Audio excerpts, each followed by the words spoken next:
Wife threatens husband into agreeing on her cheating affairs. She has a desire for other men's bodies. It was a Friday morning when my wife calmly told me something that left me stunned. She said she was going out after work that night and might not return until the next day. Her tone was deliberate, almost rehearsed, and I could tell she had thought long and hard about what she was going to say. She assured me she still loved me, but her darting eyes betrayed her words. This was the first time I had faced the reality of marital infidelity, something I had only seen in films or read about in books. Standing there, dumbfounded, I listened as she explained her reasons. She claimed I was strong enough to handle it, that life was too short, and she hadn't had the chance to explore certain experiences before we got married. People aren't meant to be monogamous, she argued. Society just makes it a rigid rule. She promised that if I allowed this, she would focus more on my needs in the future. Her confidence grew with every cliché she threw my way. She said she had the right to experience life fully, that this wasn't about a deep emotional connection but rather physical exploration. Let me be clear. I am not insecure about myself. I am intelligent, wealthy, and healthy. My wife had never complained about our life together, so her words hit like a hammer. When she finally paused and asked for a kiss goodbye, I replied calmly, "I'd rather not." Her reaction was dramatic. Shock and terror were seen flashing across her face. I could have embarked on an emotional rant about morality, fidelity, and the vows we had exchanged. But I controlled my emotions. At times, strength can be better defined as holding oneself back. My simple refusal seemed to unsettle her.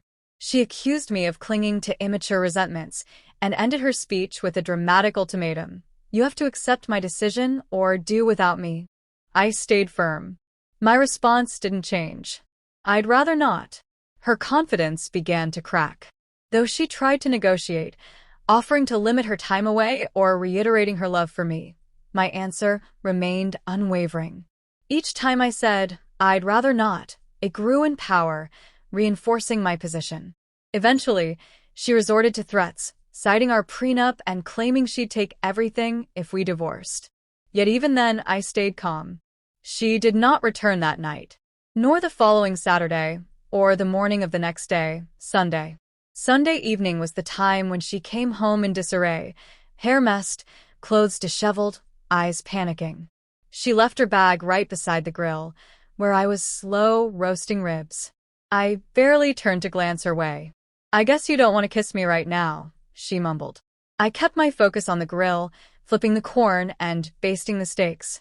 Cooking helped me have control of a little in this madness.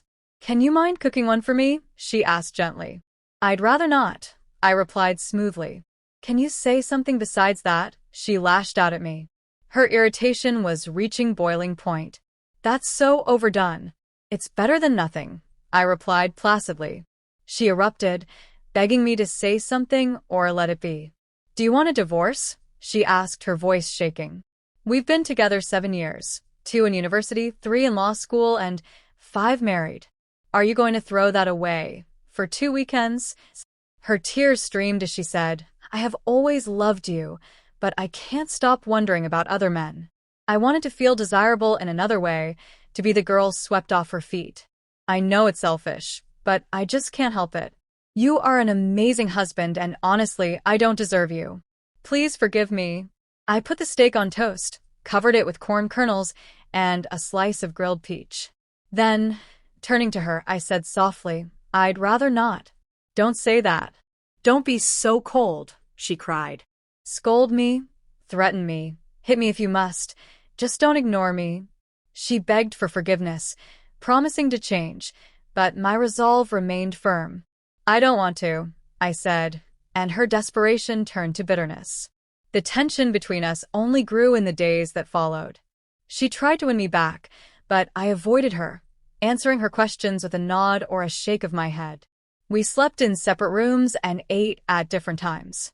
Eventually, she gave up. She moved out and started over elsewhere. Though we never officially divorced, our marriage effectively ended. I considered finalizing it, but found myself thinking the same thing I had told her over and over again. "I'd rather not."